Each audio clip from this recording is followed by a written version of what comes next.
ನಟ ದರ್ಶನ್ಗೆ big relief ಸಿಗುತ್ತಾ ಇಲ್ಲ ಮತ್ತೆ ಜೈಲಿನ ದರ್ಶನವಾಗುತ್ತಾ? ಈ ಕುತೂಹಲಕ್ಕೆ ಉತ್ತರ ಸಿಗುವಂತ ಸಮಯ ಹತ್ತಿರದಲ್ಲೇ ಇದೆ. ರೇಣುಕಾಸ್ವಾಮಿ ಕೊಲೆ ಪ್ರಕರಣದಲ್ಲಿ ದರ್ಶನ್ ಸೇರಿದ ಹಾಗೆ 7 ಆರೋಪಿಗಳ ಜಾಮೀನು ರದ್ದು ಮಾಡುವಂತೆ ಸರ್ಕಾರ ಖಡಕ್ ವಾದ ಮಂಡಿಸಿದೆ. ಸುಪ್ರೀಂ ಕೋರ್ಟ್ಗೆ ಸಲ್ಲಿಕೆ ಆಯಿತು ಲಿಖಿತ ವಾದ. ದರ್ಶನ್ ಬೇಲು ರದ್ದು ಮಾಡುವಂತೆ ಸರ್ಕಾರದ ಖಡಕ್ ವಾದ.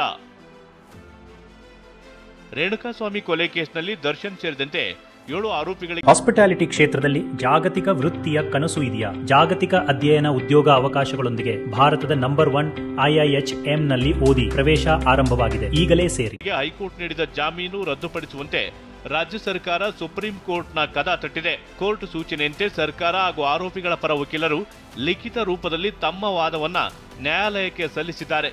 ಈ ಲಿಖಿತ ವಾದದ ಎಕ್ಸ್ಕ್ಲೂಸಿವ್ ಅಂಶಗಳು TV9ಗೆ ಲಭ್ಯವಾಗಿವೆ.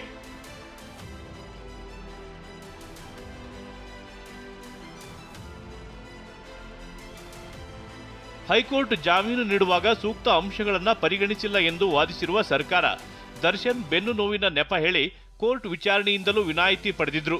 ಆದರೆ ಮಾರನೇ ದಿನ ನಟ ಚಿಕ್ಕಣ್ಣ ಜೊತೆ ಥಿಯೇಟರ್ನಲ್ಲಿ 3 ಗಂಟೆ ಕೂತು ಸಿನಿಮಾ ನೋಡಿದ್ರು. ಕೊಲೆ ನಡೆದ ಸಮಯದಲ್ಲಿ A1 ಪವಿತ್ರ ಗೌಡ, A2 ದರ್ಶನ್ ಇಬ್ಬರೂ ಕೂಡ ಸ್ಥಳದಲ್ಲೇ ಇದ್ರು.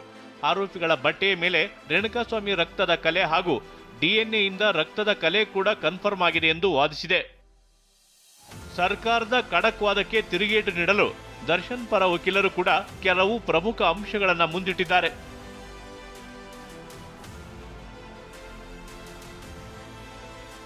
ದರ್ಶನ್ ಪರ ವಕೀಲರು ದರ್ಶನ್ ಬಂಧನ ಪ್ರಕ್ರಿಯೆ ಸರಿಯಾಗಿಲ್ಲ ಎಂದು ವಾದಿಸಿದ್ದಾರೆ. ಮೈಸೂರಿನಲ್ಲಿ ಬಂಧಿಸಿದ್ರು, ಬೆಂಗಳೂರಿನಲ್ಲಿ FIR ದಾಖಲಿಸಲಾಗಿದೆ. ಅಲ್ಲದೆ ಬಂಧನಕ್ಕೆ ಕಾರಣ ನೀಡಿರುವುದು ಕಾನೂನು ಉಲ್ಲಂಘನೆಯಾಗಿದೆ. ಅಪಹರಣದಲ್ಲಿ ದರ್ಶನ್ ಪಾತ್ರದ ಬಗ್ಗೆ ಯಾವುದೇ ಸಾಕ್ಷ್ಯವಿಲ್ಲ. ರೇಣುಕಾಸ್ವಾಮಿ ಕಿಡ್ನಾಪ್ಗೆ ಸೂಚಿಸಿದ್ದಕ್ಕೆ ಯಾವುದೇ ಸಾಕ್ಷಿ ಇಲ್ಲ. ದರ್ಶನ್ A3 ಮಧ್ಯೆ ಕರೆ, ವಾಟ್ಸ್ಆಪ್ ಚಾಟಿಂಗ್ ನಡೆದಿಲ್ಲ. ಕಿರಣ್, ಮಲ್ಲಿಕಾರ್ಜುನ್, ನರೇಂದ್ರ ಹೇಳಿಕೆಗಳ ಬಗ್ಗೆ ಶಂಕೆ ಇದೆ. ಸರ್ಕಾರ 3 ಸೆಕೆಂಡ್ ವಿಡಿಯೋ ಇದೆ ಅಂತಿದೆ.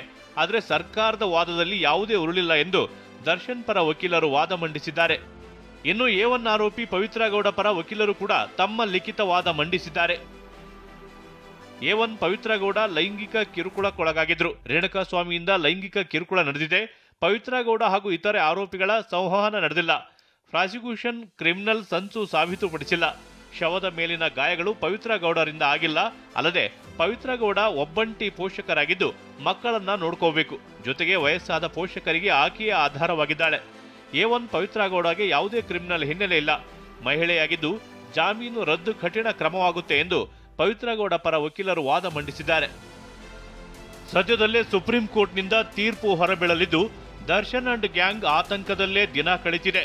ಇದಕ್ಕೆ ಸಾಕ್ಷಿ ಎಂಬಂತೆ ದರ್ಶನ್ ಇಂದು ಚಾಮುಂಡಿ ಬೆಟ್ಟಕ್ಕೆ ಹೋಗಿ ಚಾಮುಂಡೇಶ್ವರಿಗೆ ಪೂಜೆ ಸಲ್ಲಿಸಿದ್ದಾರೆ. ಹರೀಶ್, TV9 ಬೆಂಗಳೂರು.